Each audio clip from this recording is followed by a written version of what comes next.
A day in my life as a farmer. Naday taron sa tong gamay na farm.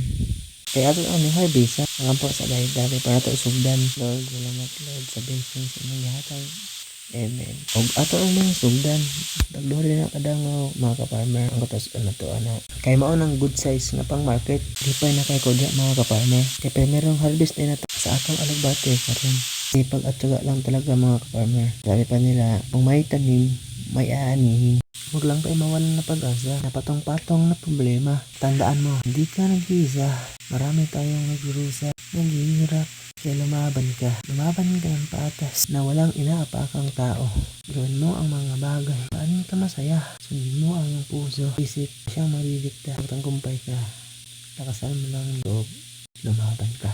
Ano man naman di ay. Dakan ko yung istorya. Di yan. Lugayan. At na ipatimbang para mga kwarta ta. Thank you for watching. Happy farming!